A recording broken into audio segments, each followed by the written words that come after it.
Hi, and welcome to our visit to Mount Grace Priory to enjoy a step back in time. We visited Mount Grace Priory as part of our Yorkshire road trip, which took in York, Whitby, Ripon and Harrogate. Mount Grace Priory can be found on the western edge of the North York Moors National Park. Our look around will focus on the original priory, the Jacobean house and the gardens. So without further ado, let's go and explore. The walk to the ticket office gives you a taste of what to expect, and the ticket office can be found in the Manor house. Mount Grace Priory is run jointly by English Heritage and the National Trust, so members of both groups can visit for free. However, the car park is also chargeable to all. There'll be links to both sites in the description below. So we'll start with the Manor house, which was the guest quarters of the original priory, but as you may be able to tell, repurposed in the 17th century and restored in an arts and crafts style by Sir Isaac Lothian Bell in the 1890s. And you'll see the mix and match approach, along with the story that accompanies it throughout the house. Really, the story of the house is more about the restoration than creating a picture of the home Sir Isaac would have lived in. It has charming details and obvious inspirations from the period, from individuals such as William Morris and Philip Webb, as well as key features from the 17th century. However, the Manor house is only part of the story. As we step outside, we get to see the origins and what put this place on the map. So the story of Mount Grace Priory starts in 1398, when it was founded by Thomas de Holland, Duke of Surrey, as a Carthusian monastery during the reign of Richard II. After Richard II is overthrown, Thomas de Holland joins a rebellion against Henry IV in 1400 and is executed. Despite losing its founder almost immediately, the priory survives and continues developing throughout the 15th century. And then, well, you know, Henry VIII wants a divorce from Catherine of Aragon for Anne Boleyn. The Pope says no, so Henry VIII splits from Rome and creates the Church of England. Any Catholic orders who didn't agree with the Act of Supremacy faced closure under the Dissolution of the Monasteries. A little more on that in a moment. I'd just like to say, if you're enjoying this video, then please give us a like, it really helps. And if you like my style of video, then why not subscribe and hit that notification bell so you don't miss any of our further travels. Now, back to the dissolution of the monasteries. The Carthusian order was fiercely loyal to the Pope and held out until 1539. They're an interesting order who lived a solitary life as a hermit, and they took their name from their first monastery in the Chartreuse Mountains near Grenoble in France. Mount Grace Priory doesn't present the largest set of ruins by far. In fact, some ways it's very modest, say compared to the nearby Fountains Abbey. However, it does give us an insight into how the Carthusian order lived their lives. Carthusian churches were intentionally modest because communal worship was not the centre of their spiritual life.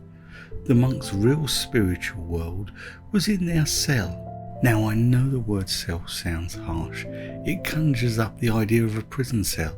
But as I said, the Carthusians preferred solitude, and as such had their own living accommodation, their own little cell. Fortunately, at Mount Grace Priory, there is a reconstruction of a monk's cell. So let's take a look inside.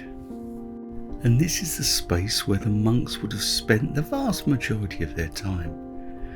And it's not like a cell in a prison sense. It's in here that a typical Carthusian monk would spend his day in prayer, copying manuscripts. Mount Grace Priory was a centre for copying and preserving texts. The only surviving manuscript of the Book of Marjorie Kemp, often described as the first autobiography in English, once belonged to Mount Grace. The monks would also read scripture and spend long periods in absolute silence. It's one of the reasons Mount Grace Priory was founded away from any other settlements, as opposed to other orders that existed alongside communities. Each cell had its own private garden for growing produce, medicinal herbs, and to create a space for reflection in their solitude. The monks would eat in their cells with food delivered to them from a central kitchen via a food hatch in their cell, so they could avoid other human contact. Some cells were connected to sophisticated drainage channels and water supplies, reflecting how carefully the priory was engineered.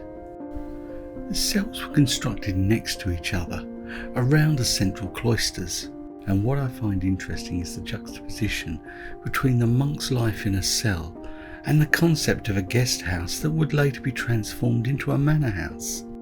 Then something else I learnt while making this video, and that is a Carthusian priory is a charter house, once again taking its name from the Chartreuse region of France. At the edges of the city of London, there is a charter house in the Clerkenwell area. And yes, it started life in 1371 as a Carthusian priory in a very different part of the capital. Again lost to the English Reformation, but it still survives to this day, mainly as a Tudor collection of buildings.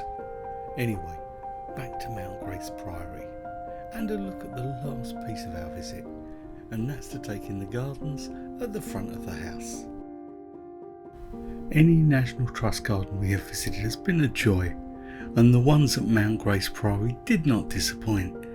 Granted, they're small but perfectly well manicured, and set against the beautiful backdrop of the house. Doesn't it look a world apart from the lives of the Carthusian monks we've just learnt about? Being keen gardeners ourselves, the planting attracts us and provides inspiration for our own garden. It looks very bee friendly. Like the rest of Mount Grace Priory, it is incredibly peaceful, and you get the opportunity to take a seat and admire that house. It doesn't take the trained eye to spot the fact it's of many different periods, but that's what makes it beautiful, the layers of history it contains, and you're encouraged to sit and take it all in. As you probably noticed, the garden is terraced, and we're dropped down to the next level, to the pond. The gardens also take their styling after the arts and crafts movement, and in some ways it looks like Standon House in the south of England, where the arts and craft movement also provides inspiration for the landscape, albeit on a much larger scale. Because, as I said, Mount Grace gardens aren't big, but a beautiful place to sit back and reflect.